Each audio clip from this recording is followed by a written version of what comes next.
What's up, everybody? My name is Dell. This is Dell on Movies. Thanks for hanging out with me. If you've been here before, thanks for hanging out with me again. And today we're going to get into the 10 best movies of 2022, at least according to me. And I don't want to waste much time with this. I've already tried to do this video a couple times, just a little behind the scenes note. We had some technical issues once, and then I forgot a movie another time, but I got it right this time. So let's just go ahead and get into it. And we'll start with my number 10, and that is Intergalactic. This is the only animated movie on my list.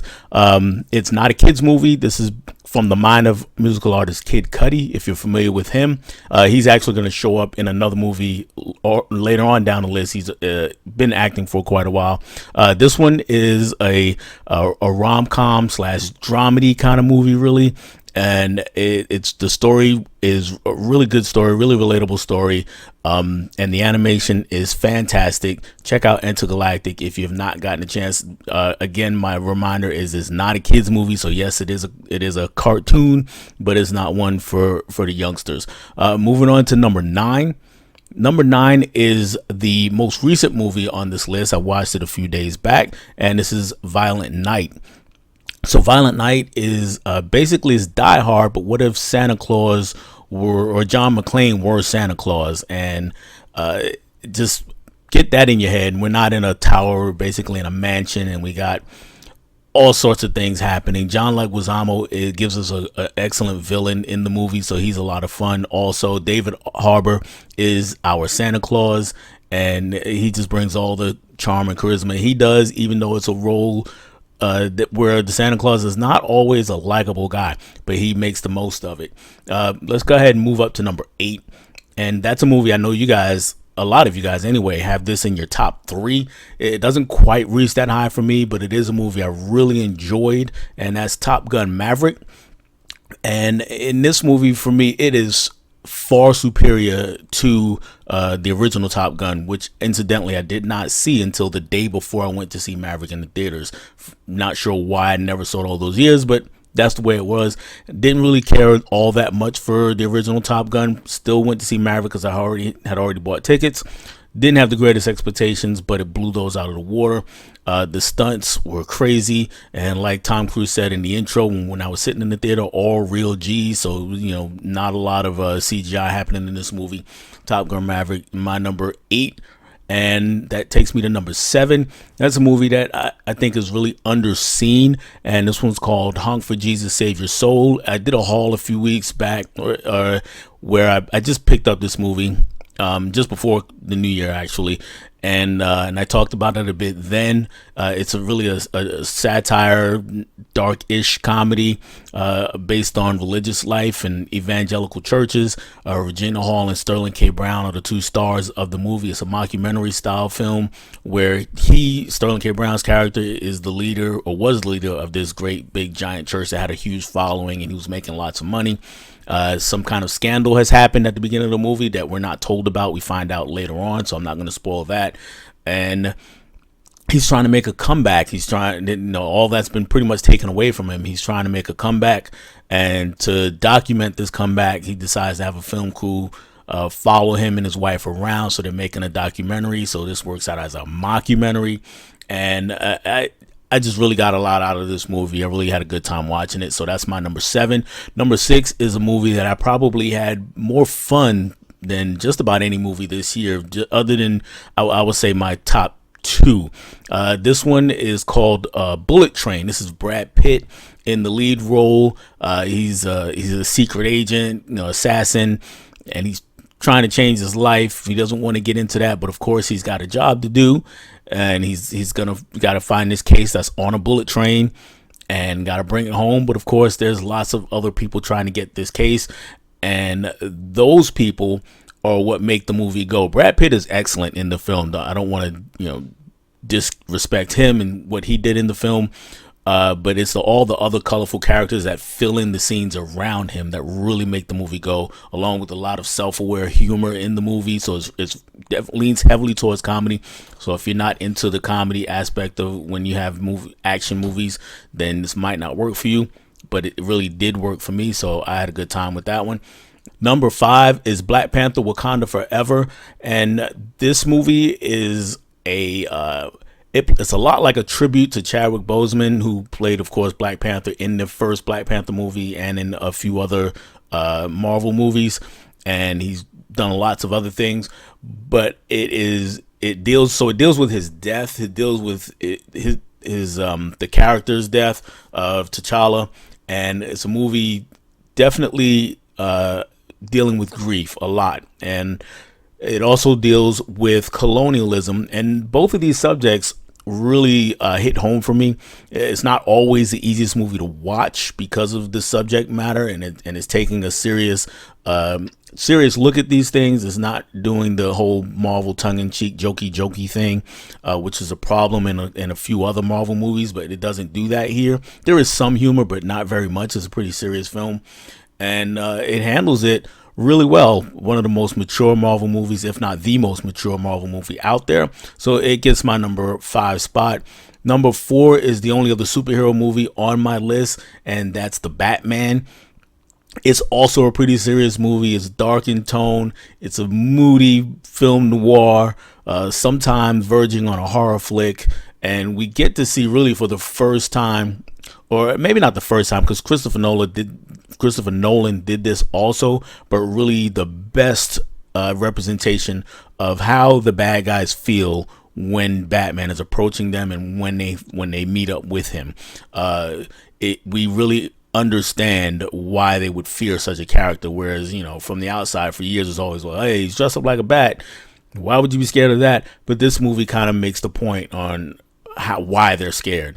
And then on top of that, he gets to be a detective for the first time, or in a movie, not the first time, but this is when most focused on him being a detective than just, actually going out there and fist fighting all the time, and playing with the gadgets. He does have a few gadgets here, not as many, and he's learning the ropes on it. And that's also a big plus for me. We got to see him learning some things, and things not quite working out the way that he wanted to.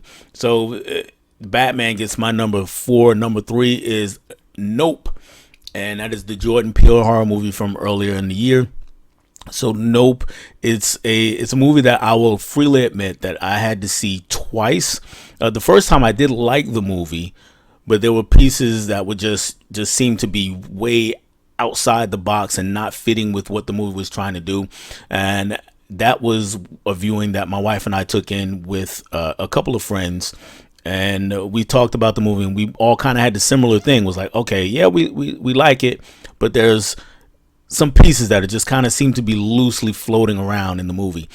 Then about a week later, my daughters wanted to see the movie, so I took them to see it, and all those pieces started to click into place for me. So I really enjoyed it. I'm not going to tell you how they clicked into place. I just want you to go ahead and see it. But I will say that if you only saw it once and you didn't like it, I'd say give it another chance if you enjoyed it enough to do so. Because I understand in some movies you need to see more than once, but if that first viewing doesn't go well, you're not going to go back. This one, for me, that first viewing went well enough. I went back on the second time. Everything started clicking into place. And it gave me hope that on subsequent viewings that even more things will click in, and I might even like it even more. So yeah, if you've only seen it once, again, go ahead and give it another look and see if it works out better for you. That gets my number 3. At number 2 is where I have my cheat, guys. This is my list, so which means my rules, and that means that I have 2 movies here in the number 2 spot. And the reason I have 2 movies is because they work best together. Individually, they're both good movies. I really enjoyed both. Put them together, they're fantastic, and that is X and Pearl. The first one was really like an homage to Texas Chainsaw Massacre, set out in the boonies somewhere in Texas, and we got some people who are trying to make an adult film out there, and then all sorts of killing starts happening. So it really leaned into its roots, which was, again, Texas Chainsaw Massacre, the original, and it really worked. I really had a lot of fun with it. But then Pearl came out a few months later, and Pearl kind of set everything, gave new perspective to everything in X. And I really, really enjoy the 2 of them together. Mia Goth is a star in both movies. She is great in X, plays 2 roles in X.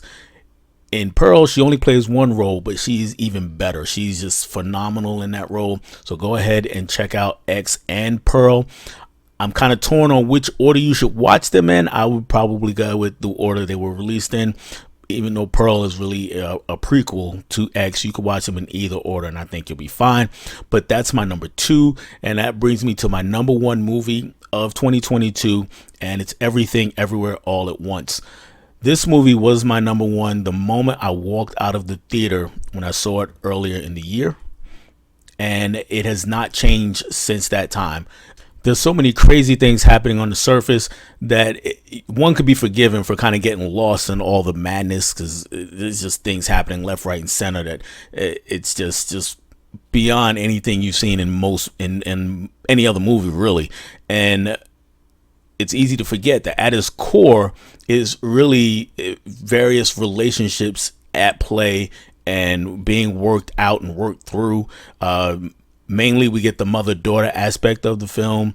Then we have the husband and wife. We have that relationship playing out. Then we have the friendship angle with Michelle Yeoh, who's the lead character and just amazing. And she is opposite Jamie Lee Curtis in that scenario, by the way, who's also really good in a supporting role. And then we have the multi-generational relationships, because we have Michelle Yeoh's character and her father, and of course her father is the grandfather to the daughter, so we have that relationship going on. And then we have just a family trying to keep their business together, their family business together. It's something that they worked hard for, and we deal with some depression, complacency. There's all sorts of things flying around in this movie, and they all come together perfectly. So that makes it my top movie of 2022. And to be honest with you, it's not really close. None of these other movies, I love all the movies that I just listed here, but none of them are really close to this one for me. So there are some honorable mentions, by the way. I did have some other movies that I did like and were close to making this list. Most surprisingly to most of you would probably be Blonde. That is the Netflix movie about Marilyn Monroe. For me, that's a psychological horror movie, not a biopic. So if you're going looking for a Marilyn Monroe biopic, steer clear, because it's not really that. It takes some things from her life, yes, but it really is about her eroding mental state over the years that the movie covers. And it's just, like I said, it's a psychological horror movie more than anything else to me, and I think it really works like that. Ana de Armas is fantastic in the role. Then there's The Gray Man, the action flick, that was really good. Ambulance, another action flick, was also really good, and I'm not the biggest Michael Bay fan, but this one I thought he did really well in. Emily the Criminal, another movie I actually just watched a few days ago. That one, Aubrey Plaza is in that movie, and it's a young lady. She's kind of down on her luck and trying to earn some more money, and comes up with a way to do it, supposedly the easy way. And well, the title tells you what happened, what she becomes, really, Emily the Criminal. Some animated movies I thought were really good. They were pretty close to making it, but it didn't quite. Chip 'n Dale Rescue Rangers, which was a big surprise to me. I turned it on and watched it and expected nothing from this movie, and what I got was really good. The Turning Red, that was another one that was really good. It was a little more mature for a Pixar movie than I thought I was going to see. Dealing more with adolescent life than childhood, but it really worked. The Sea Beast was also really good. Those were some of my other favorite movies that I watched this year. I did just watch Where the Crawdads Sing. That was also pretty good. But yeah, this list is just my list. These are my top 10 movies of 2022, not yours. Let me know what yours are in the comment section. We can definitely have a conversation about that. And tell me I'm crazy, or tell me I got a great list. Whatever it is you want to do, I just want to talk to you guys about it. And that's really all I have for you on this one. I catch you on the next one. Like, comment, subscribe. Bye.